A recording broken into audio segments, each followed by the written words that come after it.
Hi there, and welcome to the Cow Emporium and our 2022 Farm Year in Review. If you are new to our channel, welcome. If you've been with us for a while, thank you for being here. We are Glen and Annette, and we live on Glen's family farm, a century farm that celebrated 118 years in 2022 of being continually farmed by the same family. Over those 118 years, there's been many animals on the farm, including horses, cows, sheep, pigs, chickens, turkeys, geese, and other fowl, including ducks, guinea hens, and peacocks. As time has passed, we've raised turkeys and pigs once in a while, just for ourselves. The farm has almost always had chickens, and we don't really feature them because it's just kind of normal for us. Beef, cattle, and grain has historically been our main sources of income, and we calve starting in late February. Calving 2022 was a real challenge for us, and we had some significant events happen.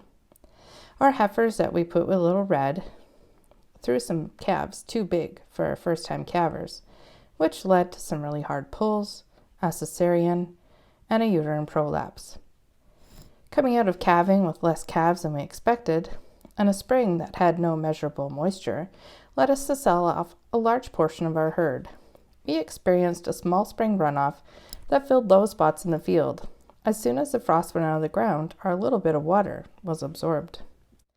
Going into summer with empty dugouts and sloughs and no moisture to get the grass going was extremely concerning. We made the decision to sell off Glen's dad's replacement heifers, and ours were going to go to the market the next week. That's when we had what I'll call our miracle rain.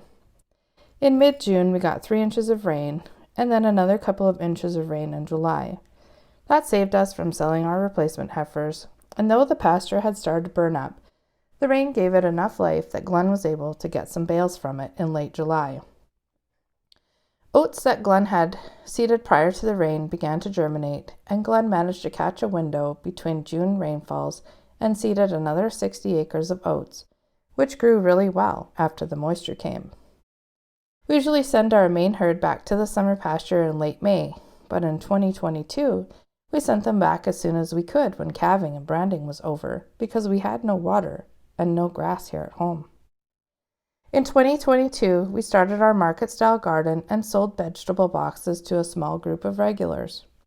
I began a new job and no longer had the summer off to tend to the garden, so I was burning the candle at both ends for months.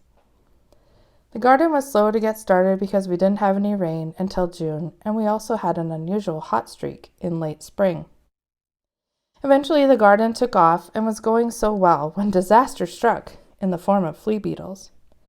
Most of what was going to go into the garden boxes as early produce got eaten up by the dastardly bugs and had to be removed. Drat. It seems like we just can't win this year. Sending the cows to the summer pasture is usually a bit of a reprieve from cattle management, but it wasn't the case in 2022. Once a week we were getting calls about animals being on the road, racing back there wondering what kind of mess we would find, only to be relieved to discover the animals were not even ours, except one calf who liked to jump the fence. It wouldn't be such a big deal, but our land is on a very busy highway. Glen spent a lot of time at the summer pasture this year fixing fence, checking the herd. As per usual, the bulls and a few cows played hide and seek in the bush. Having not had eyes on Little Red for a while, I offered to go back and help Glen look. Unfortunately, Little Red had found a patch of poison weed and had died. We spent several weeks in 2021 spraying poisonous weeds, and having been his first time back there, he didn't follow the cows close enough to see what they eat and what they don't eat. Rip Little Red. He was a good bull. Later in the summer, Glen found another bull with foot rot and was able to treat him. Sadly, Glen had to put this bull down as his foot was too far gone even after the treatment. And I may as well get the rest of the bad news out of the way. We had another bull had a heart attack. So if you're keeping track, we're down 3 bulls from 2022. Replacement costs on those guys will run us about $18,000. 2022 just kept rolling out the crap for us. Back to the garden. I like to make social media posts about how we use the vegetables so that our garden box customers have somewhere to start if they get an unfamiliar vegetable or herb. Our customers seemed really happy, and we had so many people that want to be receiving garden boxes in 2023. The garden really was a labor of love and thrived thanks to Glen's attention to watering efficiently. This was the first year the farm did not grow its own crops, as we simply cannot make enough repairs on the combine to keep it running for a whole season. Our first crop for crop share was canola, and because we didn't get moisture at the early stages of growing, the yield was down to about half of what it could have been.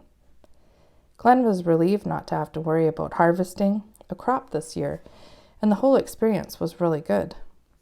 The family doing our farming for us now is just so awesome and easy to work with. We couldn't be more thankful. Because we are not doing the farming on our land, we didn't have access to crop byproducts, so we needed to source some straw for our cows in the winter. Thankfully, we could source some nearby.